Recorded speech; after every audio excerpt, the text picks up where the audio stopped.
ನಂತರದಲ್ಲಿ ಕರ್ಮ ಅವಸಾನದಲ್ಲಿ ಶ್ರೀ ಸಿದ್ಧಿವಿನಾಯಕ ದೇವರನ್ನು ಪ್ರಾರ್ಥಿಸಿಕೊಳ್ಳಬೇಕು.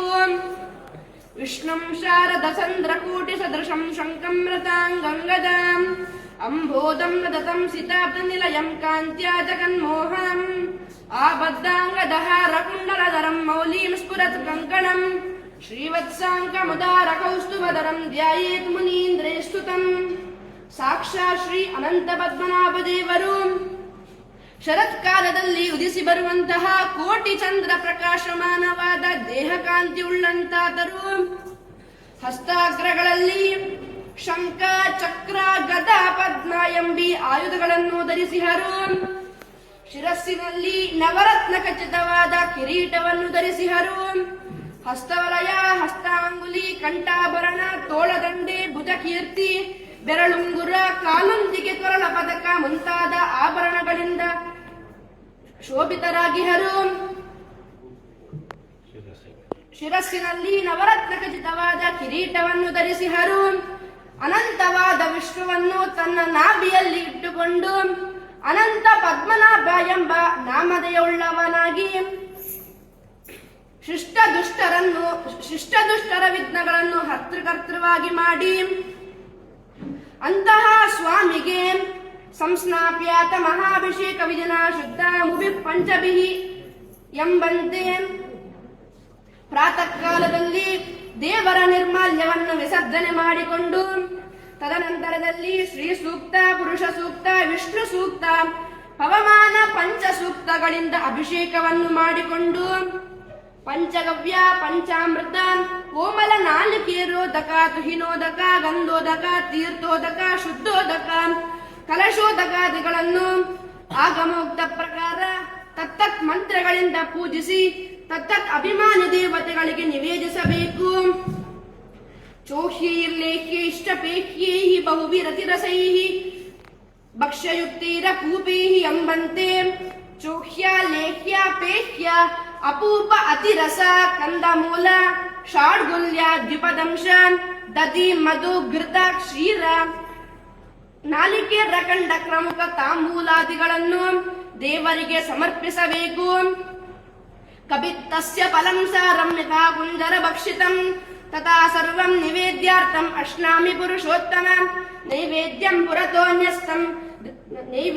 ಪುರತೋನ್ಯಸ್ತಂ ದೃಷ್ಟೀವ ಸ್ವೀಕರೋಮ್ಯಹಂ ರಸಂ ವಿಪ್ರಾಗ್ನಿ ಜಿಹ್ವಾಭ್ಯಾಂ ಗೃಹ್ಣಾಮಿ ಕಮಲಾಸನಂ. ಬೆಳಲೆ ಹಣ್ಣನ್ನು ಆನೆಯ ಕೈಯಲ್ಲಿ ಕೊಟ್ಟದ್ದಾದರೆ ಆ ಹಣ್ಣನ್ನು ಒಡೆಯದೆ ಅದರ ರಸವನ್ನು ಮಾತ್ರ ಹೇಗೆ ಆನೆಯು ಸ್ವೀಕಾರ ಮಾಡಿಕೊಳ್ಳುತ್ತದೋ ಅದೇ ಪ್ರಕಾರ ದೇವರ ಮುಂಭಾಗದಲ್ಲಿ ಇಟ್ಟಂತಹ ನೈವೇದ್ಯವನ್ನು ಅನಂತ ಪದ್ಮನಾಭನು ತನ್ನ ದೃಷ್ಟಿಯಿಂದಲೇ ನೋಡಿ ಸ್ವೀಕಾರ ಮಾಡಿಕೊಳ್ಳುತ್ತಾನೆ. ಆ ನೈವೇದ್ಯದ ರಸಾಂಶವನ್ನು ಅಗ್ನಿಮುಖ ಬ್ರಾಹ್ಮಣ ಮುಖದಿಂದ ಸ್ವೀಕಾರ ಮಾಡಿಕೊಳ್ಳುತ್ತಾನೆ ಎಂಬಂತಹ ಶಾಸ್ತ್ರ. ದ್ವಾರಸ್ಯ ಧ್ವಜಾಂತಂ ವಿರಚಿತ ಫಲಕೈಃ ಶುದ್ಧ ವಸ್ತ್ರೈಃ ಪತ್ರೈಃ ಎಂಬಂತೆ ದೇವರ ದ್ವಾರ ಮೊದಲಾಗಿ ಧ್ವಜಸ್ತಂಭ ಪರ್ಯಂತ ಮೇಲು ಕಟ್ಟು ಕಟ್ಟಿ ಕೆಳಗೆ ಪ್ರಕ್ಷಾಲಿತವಾದ ಹಲಗೆಯ ಮೇಲೆ ಶುದ್ಧ ವಸ್ತ್ರ, ಸುಪತ್ರ, ಗುಡ, ಘೃತ, ಕದಲಿ, ಶರ್ಕರ, ನಾಲಿಗೆ, ಪ್ರಖಂಡ, ಪ್ರಮುಖ ತಾಂಬೂಲಾದಿಗಳನ್ನು ಪಾರ್ಶ್ವದ್ವಯದಿಂದ ತ್ರಿದಾರಯುಕ್ತವಾದ ಅನೇಕ ಸಹಸ್ರ ದೀಪ ಮಧ್ಯದಲ್ಲಿ ತತ್ತತ್ ಸ್ಥಾನದಲ್ಲಿ ತತ್ತತ್ ದೇವತೆಗಳಿಗೆ ತತ್ತತ್ ಮಂತ್ರಗಳಿಂದ ಪೂಜಿಸಬೇಕು. ತ್ರಂಗುಲಾಯಾಮ ದೀಪಸ್ತು ಉತ್ತಮೋ ದೀಪ ಉಚ್ಯತೆ, ಅಂಗುಲದ್ವಯಯಾಮಸ್ತು ಮಧ್ಯಮೋ ದೀಪ ಉಚ್ಯತೆ, ಏಕಾಂಗುಲ ಸಮಾಯುಕ್ತಂ ಅಧಮೋ ದೀಪ ಉಚ್ಯತೆ ಎಂಬ ಪ್ರಕಾರ ದೇವರ ಮುಂಭಾಗದಲ್ಲಿಟ್ಟಂತಹ ದೀಪವು 3 ಅಂಗುಲ ಉನ್ನತವಾಗಿ ಬೆಳಗಿದರೆ ಅದು ಉತ್ತಮ ದೀಪ ಎಂದಾಗುತ್ತದೆ.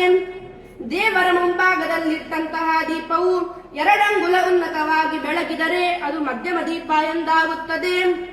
ದೇವರ ಮುಂಭಾಗದಲ್ಲಿಟ್ಟಂತಹ ದೀಪವು 1 ಅಂಗುಲ ಉನ್ನತವಾಗಿ ಬೆಳಗಿದರೆ ಅದು ಅಧಮ ದೀಪ ಎಂದಾಗುತ್ತದೆ.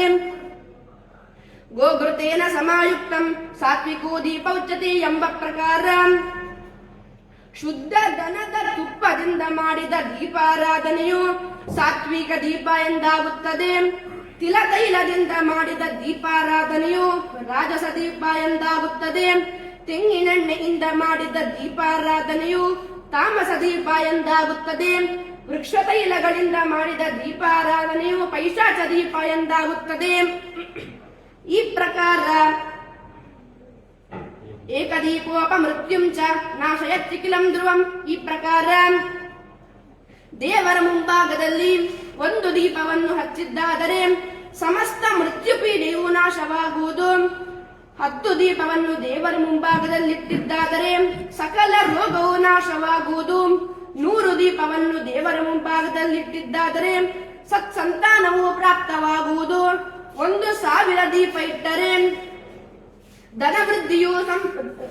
ಧನ ಸಂಪತ್ತು ಪ್ರಾಪ್ತವಾಗುವುದು. 10,000 ದೀಪವನ್ನು ಇಟ್ಟಿದ್ದಾದರೆ ಆಯುಷ್ಯವು ವೃದ್ಧಿಯಾಗುವುದು. 20,000 ದೀಪಾರಾಧನೆಯಿಂದ ಜ್ಞಾನವು ವೃದ್ಧಿಯಾಗುವುದು.